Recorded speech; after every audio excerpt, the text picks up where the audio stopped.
మా లోగో లేకుండా తీసుకుంటావా లేకపోతే లోగో తీసుకుంటే అందరూ తీసుకోవాలి.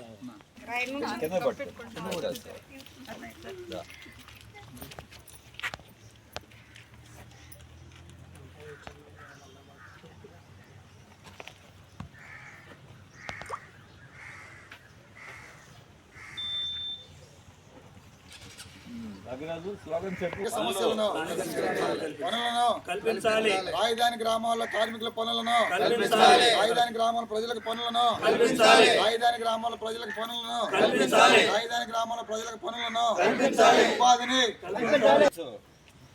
ఇళ్ల లేని వారికి ఇళ్ల పట్టాలను, ఇళ్ల పట్టాలను, ఇల్లు లేని వారికి స్థలాలను, ప్రభుత్వం ఇచ్చిన హామీ ప్రకారం 3 సెంట్లు స్థలాలను, ప్రభుత్వం ఇచ్చిన హామీ ప్రకారం 3 సెంట్ల స్థలాన్ని, ఇల్లు లేని వారికి 3 సెంట్ల స్థలాన్ని కొన్ని చోట్ల అప్పుడేదో హడావుడి చేసి పరిష్కరించాలి. ప్రజా సమస్యలని స్థానికంగా ప్రజలు ఎదుర్కొంటున్న సమస్యలని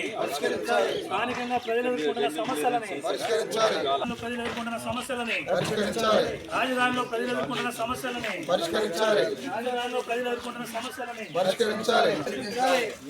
అవసరమైతే వాళ్ళు తీసుకుంటాం అంటున్నారు. మళ్ళీ తాత్కాలిక వ్యక్తి ఇది వన్ టైం సెటిల్మెంట్ ఉందా? ఇది రిజిస్ట్రేషన్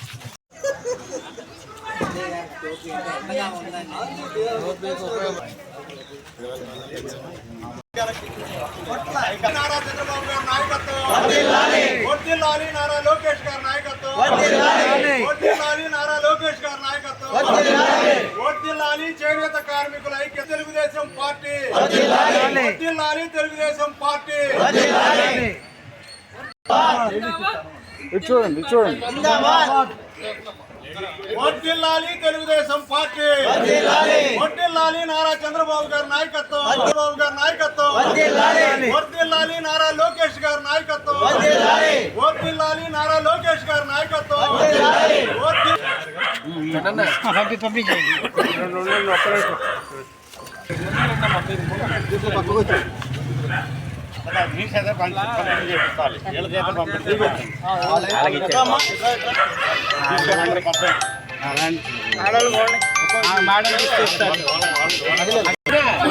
మధ్యలోకి రాండి కొద్దిగా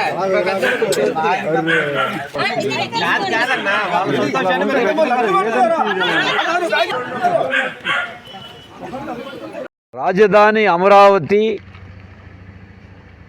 పనులు ప్రారంభించడానికి టెండర్లు పిలవటం, అభివృద్ధి చేస్తామని ప్రభుత్వం చెప్పడం సంతోషమే. కానీ రాజధాని అమరావతి వలన వచ్చేటువంటి ఫలితాలని రాజధానిలో ఉన్న అన్ని వర్గాల ప్రజలకి ఆ ఫలాలు అందాలి. రాజధానే కాదు, రాష్ట్రమంతా అందాలి. కానీ రాజధానిలో కొద్దిమంది మాత్రమే ఫలితాలు అనుభవించి పేదలు, బలహీన వర్గాలు, కౌలు రైతులు, చిన్న రైతులు, కూలీలు, కార్మికులు వీరందరి పరిస్థితి ప్రభుత్వాలు చూడాలి. ఇప్పటికీ పనులు లేక అంతకుముందున్న పనులు కూడా కోల్పోయి భూములన్నీ పూలింగ్లో పోయి కొత్త పనులు లేక అందరూ అల్లాడిపోతూ ఉన్నారు. మరి ప్రభుత్వం ఇప్పటికైనా దారి చూపించాల్సిన బాధ్యత ఉంది. ఇది అంతేకాదు, రాజధానిలో ఉన్నటువంటి అందరికీ ఆ రోజున ప్రతి ఒక్కళ్ళకి ఉచిత విద్య, ఉచిత వైద్యం హామీ ఇచ్చారు. రాజధానిలో వేల ఎకరాల భూములు ఉన్నాయి. పెద్ద పెద్ద కంపెనీలన్నిటికీ స్థలాలు ఇస్తున్నారు. వాళ్ళు కొన్ని భూములు అమ్ముతామని కూడా చెప్తున్నారు. కానీ రాజధానిలో కుటుంబాలు ఒక ఇంట్లోనే 2-3 కుటుంబాలు పెళ్ళిళ్ళు అయ్యి ఉంటా ఉంటే వాళ్ళకి ఇంతవరకు ఇళ్ళు ఇవ్వాల. కొంతమంది టిట్కో ఇళ్ళు ఇచ్చారు. ఆ టిట్కో ఇళ్ళకు కూడా మళ్ళీ అప్పు పేరుతో బ్యాంకు వాళ్ళు డబ్బులు కట్టమంటున్నారు. పనులు లేవు, ఆదాయం లేదు. కానీ జనం దగ్గర నుంచి మాత్రం వసూలు మాత్రం చాలా బాగా చేస్తూ ఉన్నారు. ఎస్సీ ఎస్టీలకు కూడా 200కి 1 యూనిట్ కాలినా వాళ్ళందరికీ బిల్లులు పంపించి బిల్లులు కట్టకపోతే ఫీజులు కట్ చేస్తూ ఉన్నారు. మంచినీళ్ళకి 7 ఏళ్ల నుండి 4,800 రూపాయలు చొప్పున వాళ్ళ దగ్గర ఇవాళ డబ్బు కట్టమంటున్నారు. లేకపోతే 5,000 రూపాయలు పింఛన్లో 4,800 జమ వేసుకుంటే వాళ్ళకి మిగిలేదేముంది? ఇంకోవైపున ఇవే కాకుండా ప్రతి ఒక్కటి జనం దగ్గర నుంచి కరెంటు బిల్లులా, మంచినీళ్ళ ఛార్జీలా, ఇలా జనం కట్టాల్సినటువంటి బ్యాంకుల అప్పుల పేరుతో వడ్డీలు ఇవన్నీ కట్టించుకుంటున్నారు. మరి అందుకే ఇప్పటికైనా సరే ప్రభుత్వం ఎన్నికల ముందు లోకేష్ గారు హామీ ఇచ్చారు, చంద్రబాబు గారు హామీ ఇచ్చారు. పనులు పిలుస్తున్నామన్నారు, కానీ గ్రామాల్లో పల్లెల్లో ఉన్న రోడ్లు లేవు, కాలువలు లేవు. ముందు ఈ బాగు చేయండి, దీంతోపాటు రాజధాని అంతా బాగు చేయండి. కానీ అటువంటి అభివృద్ధి కార్యక్రమాలని విస్మరించారు. చంద్రబాబు నాయుడు గారు ఢిల్లీ వెళ్తామన్నారు, మోడీ గారిని అమరావతి చూడటానికి పిలుస్తాం మళ్ళీ ఇంకోసారి.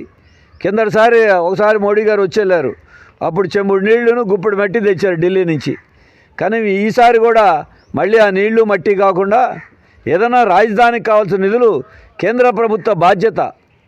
అప్పుల మీద ఆధారపడే రాజధాని కాదు, కేంద్ర ప్రభుత్వం తమ బాధ్యత కింద ఈ రాజధానికి నిధులు ఇవ్వాల్సిన అవసరం ఉంది. లేకపోతే అప్పులు ఇస్తే రేపు మళ్ళీ ఎవరి మీద వేస్తారు? మళ్ళీ రాజధానిలో ఉన్న జనం నెత్తిన వడ్డీలతో సహా కట్టాల్సి వస్తేనే అనుమానాలు ఉన్నాయి. అందుకే అప్పుల రాజధాని కాదు, మన కొత్త రాష్ట్రానికి కేంద్ర ప్రభుత్వం నిధులిచ్చి ఈ రాజధానిలో ఉన్న ప్రజల్ని ఆదుకోవాల్సిన బాధ్యత, పనులు చూపించాల్సిన బాధ్యత కూడా ఉంది. ఈరోజు డిగ్రీలు చదువుకున్న యువత కూడా కూలి పనులకి వెళ్తా అన్నారు. కూలి పనులు కూడా దొరక్క ఇబ్బంది పడే పరిస్థితి ఉంటే మేము 2047 సంగతి తర్వాత ముందు ఈ అమరావతిలో ఇప్పటికైనటువంటి ఈ 11 ఏళ్ళు గడిచిపోయినాయి, ఇప్పటికైనా రాజధానిలో మాటలకి చేతలకి సంబంధం లేకుండా కాకుండా ఈ రాజధాని అభివృద్ధి ఫలాలు అందరికీ అందాలి. కేంద్రం మీద చంద్రబాబు నాయుడు గారు ఒత్తిడి చేయాలి. మోడీ గారిని పొగిడితే డబ్బు రాదు. ఎందుకంటే ఇప్పుడు చంద్రబాబు నాయుడు గారితో పవన్ కళ్యాణ్ గారు కూడా వచ్చారు. మాకు మోడీ గారి దగ్గర అంత పలుకుబడి ఉంది, ఎంత పలుకుబడి ఉంది అంటున్నారు. ఆ పలుకుబడేదో పొగడ్తలతో ముంచెత్తడం కాకుండా ఒత్తిడి తీసుకొచ్చి రాజధానికి రాష్ట్రానికి కావాల్సిన నిధులు తీసుకురావడమే శ్రద్ధ పెట్టాలి. సిపిఎం పార్టీ రాష్ట్ర వ్యాప్తంగా ప్రజా చైతన్య యాత్రలు చేస్తున్నాం. వీటి మీద ప్రభుత్వానికి, నాయకులకి, ప్రజాప్రతినిధులకి రాజధాని సమస్యలు చెబుతాం. వారు గనక పట్టించుకోకపోతే, ఇచ్చిన హామీలు నిలబెట్టుకోకపోతే, ఇప్పుడు 9 నెలలు వేచి ఉన్నారు జనం. ప్రభుత్వాలు ఎవరైనా ఉండనివ్వండి, తప్పనిసరిగా కిందటి ప్రభుత్వమేనో రాజధాని ముక్కలు చేశారు, దానికి మోడీ గారు మద్దతు ఇచ్చారు. ఈ ప్రభుత్వం రాజధాని బాగు చేస్తా అంటున్నారు, కానీ బాగు చేయటువంటి రాజధానిలో ఉన్న జనం బాగుపడాలి, అందులో ఉన్న పేదవాళ్ళు బాగుపడాలి. దానికోసం సిపిఎం పార్టీ తప్పనిసరిగా రాబోయే కాలం ఆందోళన చేస్తాం. ఇప్పుడు ఆఖరికి చెప్పాలంటే నిన్న మొన్న లోకేష్ గారు మంగళగిరి వెళ్ళి చీపురు పట్టుకుని ఉడిచారు, వాళ్ళతో కలిసి టీ తాగాడు. ఆ టీ మంచి అంత బాగానే ఉంది, కానీ రాజధానిలో రోడ్లు ఉడిచే వాళ్ళకి ఇవాళ వరకు జీతం రాలా. మరి స్వచ్ఛ భారత్ అంటే ఏంటి? మీరు ఉడవటమే కాదు, ఊడ్చేవాళ్ళకి జీతాలు ఇప్పించండి.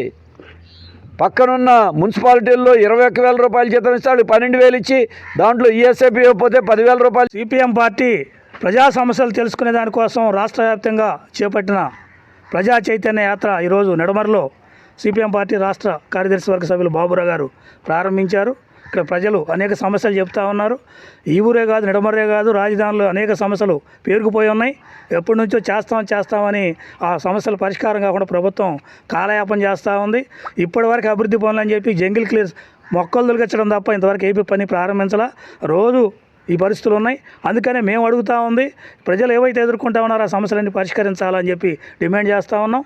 ఈ రోజు నుంచి ఈ నెల 31 దాకా రాజధానిలోని 29 గ్రామాల్లో సిపిఎం రాజధాని కమిటీ తరఫున ఈ ప్రజా చైతన్య యాత్ర నిర్వహించబోతా ఉన్నాం. ప్రజల దగ్గరికి వెళ్ళి వాళ్ళ సమస్యలు తెలుసుకోబోతా ఉన్నాం. ఆ సమస్యల మీద అధికారుల దృష్టికి అర్జీలు తీసుకెళ్ళి ఇచ్చి, సంతకాలు సేకరించి అర్జీలు ఇచ్చి ఆ సమస్యల పరిష్కారం కోసం ఆందోళన చేయబోతా ఉన్నాం. అప్పటికి ప్రభుత్వం స్పందించి ఈ సమస్యలు పరిష్కరించాలని చెప్పి డిమాండ్ చేస్తూ ఉన్నాం. 31 దాకా రాజధాని గ్రామాల్లో జరిగే సిపిఎం ప్రజా చైతన్య యాత్రలో ప్రజలు సమస్యలను వివరించాల్సిందిగా ప్రజానీకానికి విజ్ఞప్తి చేస్తూ ఉన్నాం.